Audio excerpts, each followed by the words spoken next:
Voilà, gloire à Dieu. Ce matin, pour ceux qui n'ont pas de réunion, pour ceux qui n'ont pas de lieu de rassemblement ce matin, et pour ceux qui ne peuvent pas le faire, c'est une solution que nous avons, c'est d'être ensemble encore ce matin pour se réjouir autour de la parole de Dieu. Mais nous savons que la priorité reste nos églises. S'il serait possible de se réunir, on le ferait. Parce que le but des frères, c'est de faire ce que les apôtres ont fait, car nous ne sommes pas basés sur un enseignement humain, nous sommes basés sur l'enseignement de la parole de Dieu qui est animé par le souffle divin. La Bible dit dans le livre de Timothée, au chapitre 3 et au verset 16, que toute l'écriture est inspirée de Dieu et utile pour convaincre, pour enseigner, pour instruire. Et tout est fait dans la justice de Dieu. Et dans le mot grec, j'ai aimé cette traduction, c'est toute écriture est parcourue par le souffle de Dieu. Ce qui veut dire qu'il y a eu environ 40 auteurs dans la Bible. Et nous savons que 40 auteurs, oui, mais un seul souffle, un seul esprit. Et tout est dirigé par le Seigneur. Et c'est ça notre but ce matin. C'est d'être édifié par la parole de Dieu, celle qui est animée par le divin, celle qui est animée par Dieu. Et tout ce qui est animé par Dieu est capable, dans cette matinée, de nous offrir de nouvelles perspectives. Elle est capable d'ouvrir nos cœurs. Elle est capable de créer des chemins là où il n'y en a pas. La parole de Dieu est capable de nous faire réaliser que nous ne sommes pas chrétiens simplement pour que nos familles se convertissent. Nous sommes chrétiens pour glorifier Dieu à chaque instant de notre vie. Nous sommes chrétiens pour rentrer dans les plans de Dieu. Et rentrer dans les plans de Dieu, c'est rentrer dans l'avenir que Dieu nous a préparé. Car nous savons que nous sommes l'ouvrage de Dieu créé en Christ, pour des œuvres qu'il aura préparées d'avance, afin que nous les accomplissons. Mais nous savons que ces œuvres ne peuvent pas être accomplies par un cœur désobéissant. Ces œuvres ne peuvent pas être accomplies dans un cœur paresseux. Ces œuvres ne peuvent pas être accomplies par une personne qui met la main à la charrue et qui regarde en arrière. Car la Bible dit qu'une telle personne n'est pas propre au royaume. Celui qui est animé de ses œuvres, c'est celui qui est capable de tout perdre, pour tout retrouver et pour tout donner. Et nous savons que c'est en vertu de ces choses que nous serons bénis. Vous savez, aujourd'hui, on a l'impression que quand une personne a ses enfants de convertis, à son mari de converti, à sa femme de converti, à toute sa famille qui est convertie. On a déjà écouté ces témoignages où on écoute, aujourd'hui je n'ai plus besoin de rien et je demande plus rien à Dieu parce qu'il m'a tout donné. Alors que c'est bien, c'est une bonne disposition de cœur et on le comprend sur l'instant présent du témoignage ce que la personne est en train de dire. Mais j'aimerais vous dire que la vie de Dieu ne se limite pas à cela. La vie de Dieu ne se limite pas à gagner nos familles, nos foyers, nos enfants. Notre but à nous, c'est de glorifier le Seigneur dans ce que Dieu a préparé pour nous. Et le but de l'Évangile, ce n'est pas simplement de connaître les choses qu'il y a autour de nous et de savoir que nos gens soient sauvés. Mais le but de notre vie, c'est de connaître les projets de Dieu pour nous-mêmes et de rentrer dans ce que Dieu a promis pour nous. Et c'est ce qui est intéressant pour nous. J'ai une petite méditation, ça va pas durer longtemps, ce sera très très court ce matin, mais j'espère qu'elle te fera du bien. Car notre espérance à nous, serviteurs de Dieu, c'est que quand les chrétiens écoutent la parole de Dieu, que ça leur fait du bien. Parce que la Bible dit que les ministères ont été établis pour l'édification du corps et le perfectionnement de ceux qui sont sauvés. Donc aujourd'hui, si on écoute la parole de Dieu, c'est pour se faire du bien. Vous savez que environ dans les années 1700, il y avait un grand problème.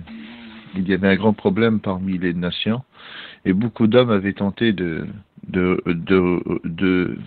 régler ce problème, tels que Charlemagne ou bien des rois qui avaient visé ce grand problème, c'était la mesure.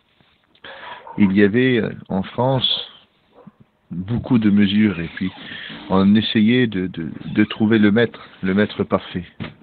On essayait de trouver l'unité de mesure la meilleure. Alors souvent, on mesurait avant, dans les temps anciens, avec la morphologie humaine. Alors on mesurait avec le doigt, on pouvait dire que c'est plusieurs doigts, ou bien mesurer avec le pouce, avec la brasse, avec le pied, avec une coudée. Et puis il y avait beaucoup de choses comme ça qui symbolisaient l'unité de mesure. Et puis le temps a passé, et puis aux alentours, je crois que c'est aux alentours des années 1800, nous nous apercevons que un homme, avec d'autres hommes, hein, mais un homme a ressorti, c'était le chevalier Borda, ils ont créé le maître. Le maître qui est devenu universel, et aujourd'hui, pratiquement le monde entier se sert de ce maître-là. 700 moyens de mesurer, mais aujourd'hui, la mesure en France est la même pour tout le monde. Et j'aimerais vous dire qu'il y a 2000 ans, il y avait beaucoup d'hommes, il y avait beaucoup de religions, il y avait beaucoup de... Vous savez que le Messie, c'était pour Israël, c'était simplement que pour le Seigneur, c'était leur mesure à eux, c'était leur prophétie. Mais quand Dieu a donné son Fils sur la croix, Jésus est devenu la mesure universelle. C'est devenu le maître universel. Ça veut dire que tout homme arrêtera de se mesurer avec sa propre religion, avec ses propres croyances, avec son propre mysticisme. Non, l'homme devait être appliqué, et il devait appliquer sa vie à cette unité de mesure que Dieu était en train de donner sur la croix, car Jésus devenait le maître de Dieu. Et Jésus est devenu ce maître parfait. Et j'aimerais vous lire un verset de la Bible ce matin. Dans Job chapitre 7 et au verset 3. Job va dire ces paroles. « J'ai pour mon lot des nuits de souffrance. » Job est en train de parler de sa souffrance. Il est réuni avec ses copains, avec ses amis, et Job va parler de sa souffrance. Comme il y a beaucoup de chrétiens aujourd'hui, parfois, quand on les écoute parler de leur souffrance, quand on les écoute parler de leur combat, quand on les écoute parler de leurs soucis, de leurs problèmes, et nous nous rendons compte que l'homme d'aujourd'hui mesure sa souffrance. L'homme d'aujourd'hui mesure sa douleur. Et nous nous apercevons qu'il y a des personnes, on parle avec eux parfois, puis ils nous disent non mon frère, parce que ça a été la souffrance de trop. Ça a été le cas qu'il n'aurait pas fallu que ça se passe, parce que mon frère, j'en peux plus. Et il y a une mesure de souffrance qui est venue dans leur vie, et cette souffrance-là aujourd'hui n'est plus supportable. Parce qu'ils ont laissé la souffrance devenir une mesure dans leur vie, ça l'agrandit, ça l'agrandit, ça l'agrandit, et tôt ou tard, ça déborde. Et Job va dire, au chapitre 6, au verset 2, « Oh, s'il était possible de peser, ou on peut dire aussi pour mesurer, s'il était possible de mesurer ou de peser ma douleur, et si toutes mes calamités étaient sur la balance, elles seraient plus pesantes que le sable de la mer. » Job est devant ses trois copains. Job, c'est vrai, il a perdu ce qu'aucun homme n'a perdu avant lui. Il a perdu ses enfants dans la même journée, ses 10 enfants, ses 7 fils et ses 3 filles. Il a perdu tous ses serviteurs, mais à cette époque-là, un serviteur pouvait être considéré comme un fils. Nous voyons Abraham avec Eliezer, qui était son serviteur, son intendant, son bras droit. Il n'avait pas encore de fils, mais il va le symboliser comme son fils. Il va dire, le seul héritier de ma maison, c'est mon serviteur. Les serviteurs qui étaient proches de leur maître pouvaient être très très aimés. On voit même le centenier, qui est pourtant pas juif, c'est un païen, mais son serviteur avait tellement d'importance pour lui qu'il est allé voir Jésus réclamant sa guérison, parce que la Bible dit qu'il l'aimait. À cette époque-là, on pouvait s'attacher à des serviteurs, et les serviteurs pouvaient même devenir comme des propres enfants et même des héritiers de la maison. Et la Bible dit que Job a perdu ses 7 fils, ses 3 filles et tous ses serviteurs qu'on avait passés par le fil de l'épée dans cette même journée. Ça a été une journée très très difficile pour Job. Et la Bible dit qu'il avait aussi perdu tous ses biens, tous ses troupeaux, son menu, son gros bétail, tout ce qu'il avait, tout ce qu'il possédait, il a tout perdu.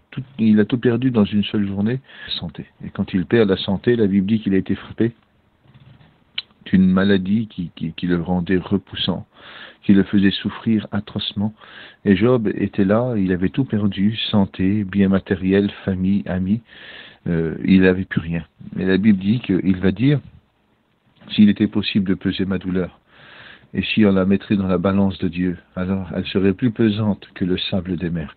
C'est une souffrance qui est atroce, on ne parle pas de quelques grains de sable, on ne parle pas d'un petit souci, on ne parle pas d'un petit problème qui s'arrangera demain. Job avait tout perdu. Job avait tout perdu et aujourd'hui il était là, il était sur la cendre en train de se gratter avec un tissant, puis ses amis étaient là. La Bible dit qu'ils sont apparus, qu'ils sont venus devant lui, mais devant la grandeur de sa souffrance. Ils ont resté assis devant lui plusieurs jours sans parler, juste en pleurant, parce que Job n'ouvrait pas la bouche. Et ils étaient là comme dans le deuil, ils étaient là en deuil devant un homme qui était encore vivant, mais il semblait être comme mort. On ne pouvait pas parler avec Job. Et c'est quand Job a commencé à parler qu'ils ont commencé à parler avec lui. Mais lui, il va dire ces mots, s'il était possible de peser ma douleur et si toutes les calamités étaient sur la balance, elle serait plus pesante que le sable des mers. Alors, je ne suis pas là ce matin pour discuter les souffrances des uns et des autres. Je ne suis pas là pour mesurer les souffrances des uns et des autres. Je suis simplement là pour faire une constatation. C'est que quand Job, à ce moment-là, vit cette situation, il y a quelque chose qui est réel dans son cœur. Il ne comprend pas qu'un homme juste, qui n'a rien fait, puisse souffrir comme ça. Parce que Job se reconnaît juste, se reconnaît comme un homme qui est juste. Pas parce qu'il n'a jamais péché, non, mais il dit « je n'ai pas mérité cette situation ». Et c'est pour ça que Job est en train de souffrir, parce qu'il dit « je n'ai pas mérité cette situation ». Je n'ai pas mérité de perdre mes enfants. Je n'ai pas mérité de perdre mes serviteurs. Je n'ai pas mérité de perdre mes biens. Je n'ai pas mérité de perdre la santé. Et c'est ce qui va le toucher à Job. Et les amis de Job sont là, ils sont en train de lui dire, mais tu as certainement dû faire quelque chose de mal. Et Job est en train de dire, ce n'est pas que je n'ai jamais péché, ce n'est pas que je suis le meilleur, ce n'est pas que je suis le plus grand, ce n'est pas que je suis le plus juste des hommes qui est paru sur la terre, mais je vous le dis devant Dieu, il est en train de leur dire, je n'ai pas mérité ce qui m'est arrivé. Et c'est ce que Job est en train de dire à travers son livre. Et là, il va dire, s'il était possible de peser, s'il était possible de mesurer ma douleur, alors elle serait plus pesante que tous les sables des mers. Et je crois que il y a des gens parmi nous, et puis j'en fais peut-être partie, et on pourrait le dire ce matin. Et quand je regarde des hommes de Dieu autour de moi, je regarde leur vie, et on pourrait leur dire aussi, ils n'ont pas mérité ce qui leur arrive. Tu peux aussi le dire ce matin. Tu ne mérites pas ce qui t'arrive. Et je ne mérite pas ce qui m'est arrivé. Et chacun pourrait dire ce que Job a dit. Et ce matin, on pourrait être tous là ensemble à mesurer nos souffrances, à mesurer nos calamités, à mesurer ce qui nous est arrivé, à mesurer nos problèmes. Et on met tout dans la balance. On met tout dans la balance et puis on pourrait dire, Seigneur, je n'ai pas mérité ce qui m'est arrivé. Et il y a un autre verset dans la parole de Dieu qui nous dit dans Ésaïe 34, verset 11, « On y étendra le cordeau de la désolation et le niveau de la destruction. » Et nous voyons que l'homme mesure, l'homme est en train de mesurer. Et dès que l'homme ou la femme commence à mesurer, c'est qu'on a décidé que tôt ou tard, le vase va déborder. Car il n'y a pas de récipient assez grand pour arriver dans une éternité de mesure, vous comprenez bien. Mais quand on commence à mesurer, tôt ou tard, on arrivera à la fin du mètre. Et quand on arrivera à la fin, on décidera que c'est terminé. Et Job le disait, et Job avait fixé la limite à la mort. Il disait, quand je n'aurai plus de chair, je verrai Dieu, alors il me sera favorable.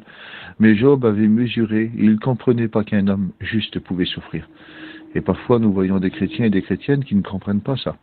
Ils ne comprennent pas qu'un chrétien, une personne qui possède Dieu, qui possède Jésus, qui possède le Saint-Esprit, puisse souffrir, puisse vivre dans un état de souffrance à travers des calamités, à travers des problèmes. Et on peut faire comme M. Job ce matin, on peut se mettre tout dans la balance et puis de dire, Seigneur, j'ai pas mérité ça. J'ai pas mérité ça, Seigneur. Et puis, on pourrait tous le dire, j'ai pas mérité ça. Il y a ma compagne avec moi, elle pourrait le dire, on n'a pas mérité ça. Et puis, et qui a mérité? Qui a mérité, comme Job a mérité tout ce qui lui est arrivé? Job le disait aussi, j'ai pas mérité ça, moi.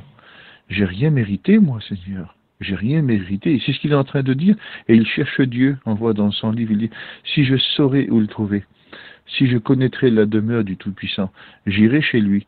Mais il ne connaissait pas la demeure du ciel, il ne connaissait pas l'endroit où était Dieu. Il le disait, j'irai plaider chez lui.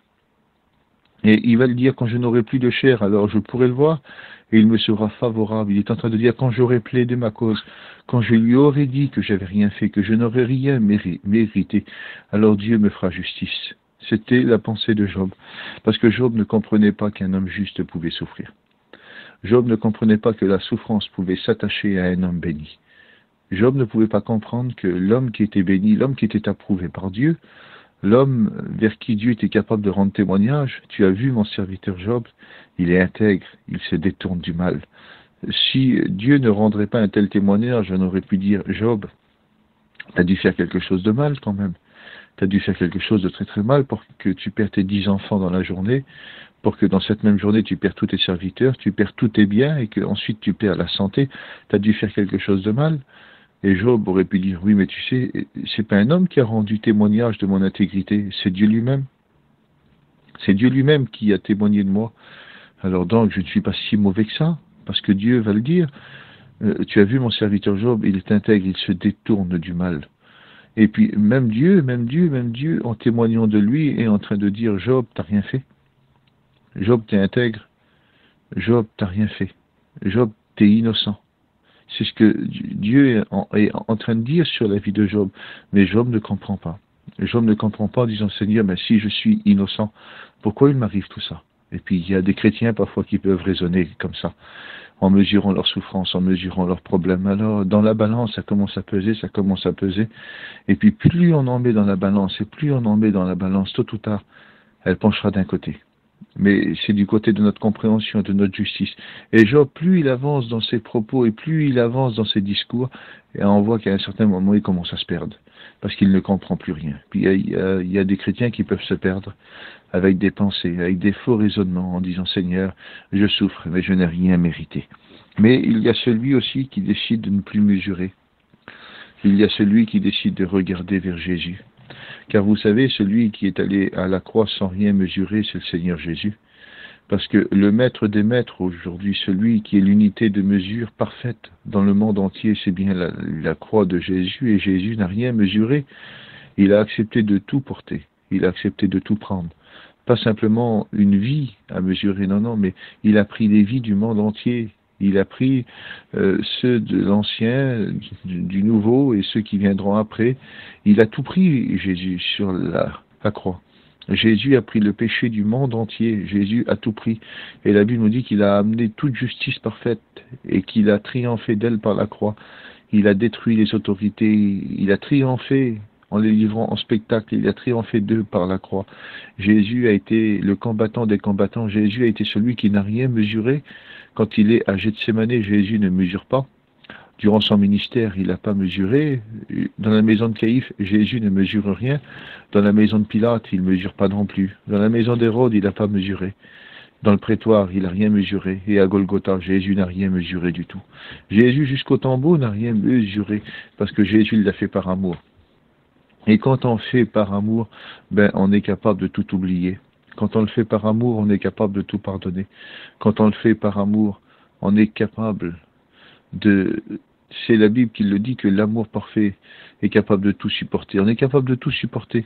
Elle supporte tout, elle croit tout. On est capable de croire même ce qu'on ne voit pas. Car la Bible dit que la foi, c'est une ferme assurance des choses qu'on espère, une démonstration de ce qu'on ne voit pas. Mais c'est compliqué, Seigneur. C'est compliqué parce que dans ma balance, il y a plein de choses.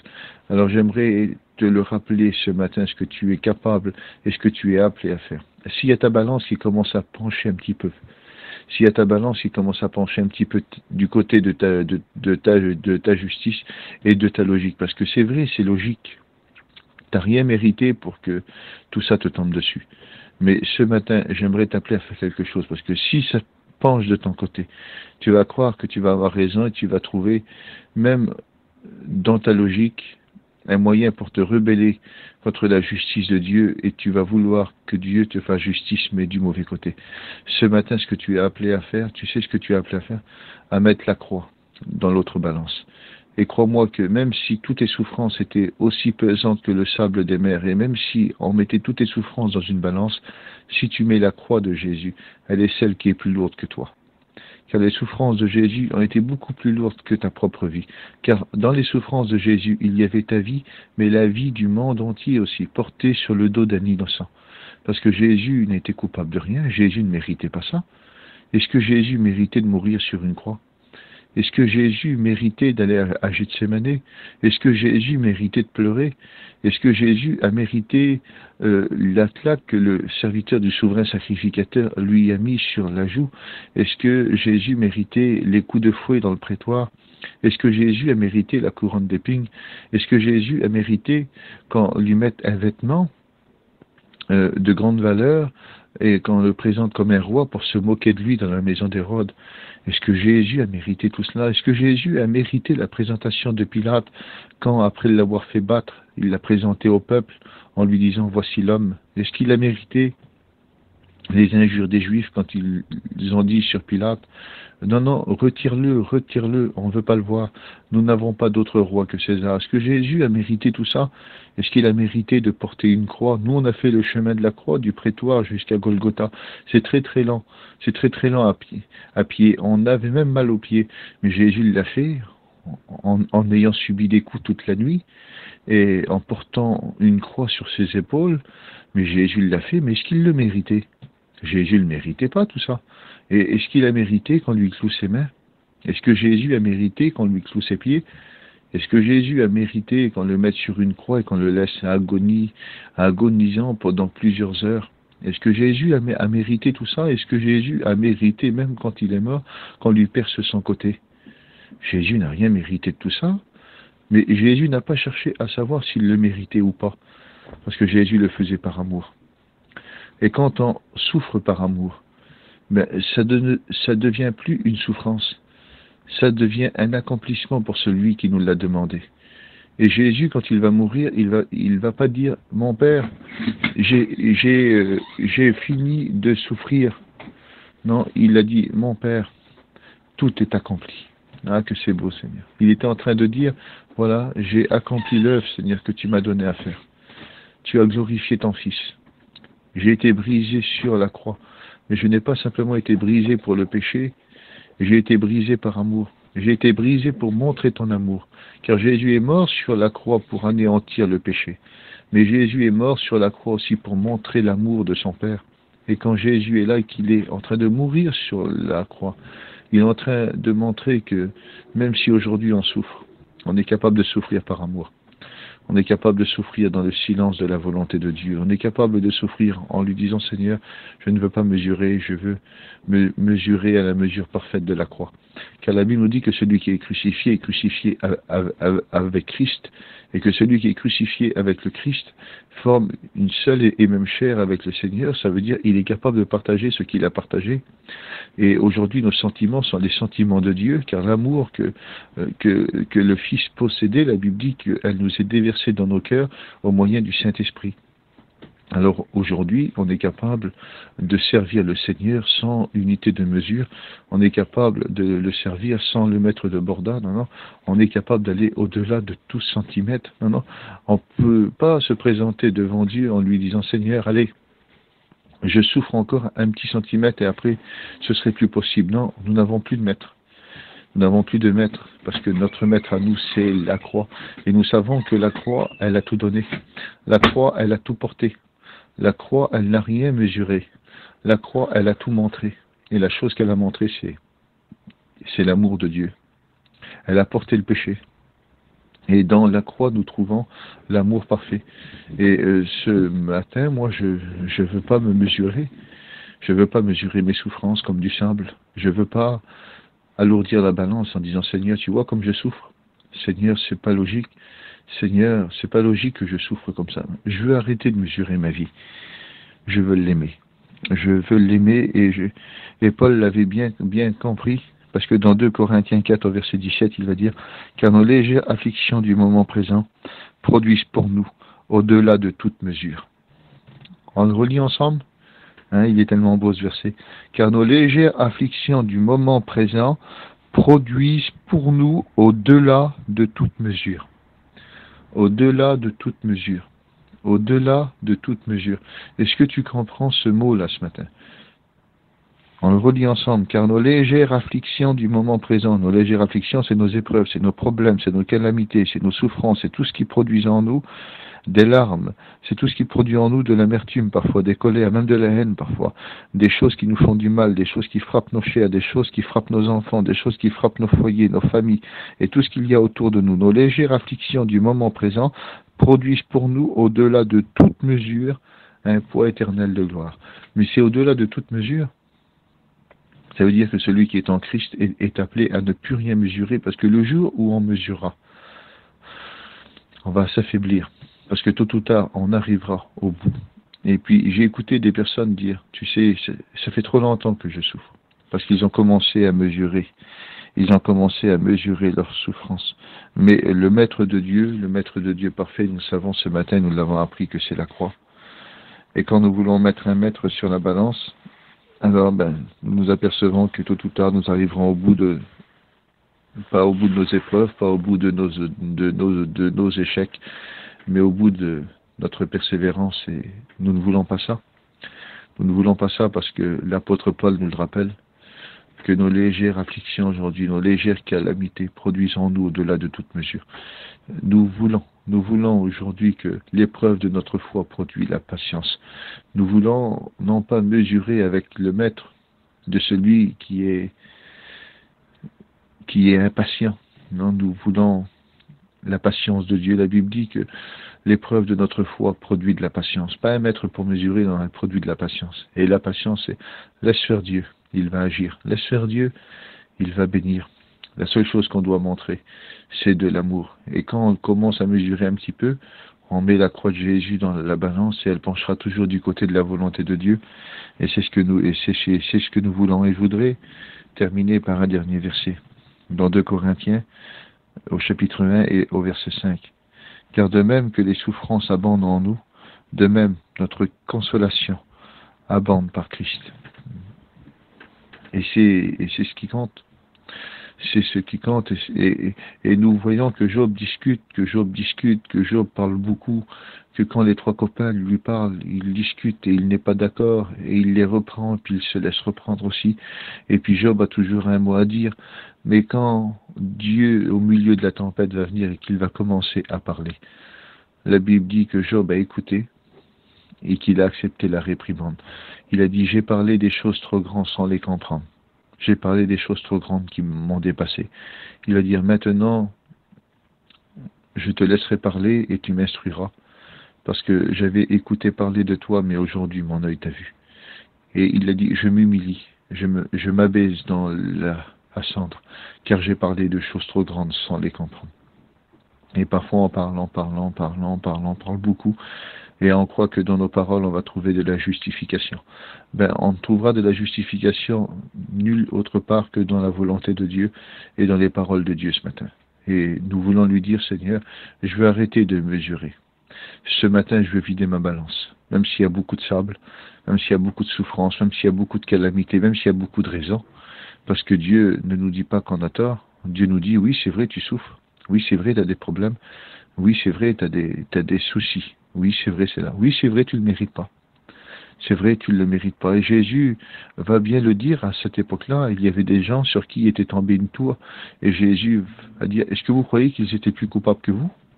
Jésus est en train de dire, ils ne le méritaient pas. Hein. Ils ne le méritaient pas, et pourtant ça leur est arrivé. Mais il y a des choses que tu ne mérites pas, mais pourtant tu es dans un monde qui a été corrompu par le péché, et on ne fait plus partie de ce monde-là. Oui, mais comme nous sommes toujours dans ce monde-là va nous faire souffrir, ce monde-là est capable, vous savez, Jésus ne faisait pas partie du monde, mais ça ne l'a pas empêché de souffrir. Ça ne l'empêchait pas de pleurer devant des cortèges, ça ne l'a pas empêché de pleurer devant le cortège de la veuve de Naïm, ça ne l'a pas empêché de pleurer devant le tombeau de Lazare, ça ne l'a pas empêché de pleurer quand il arrivait à Jérusalem.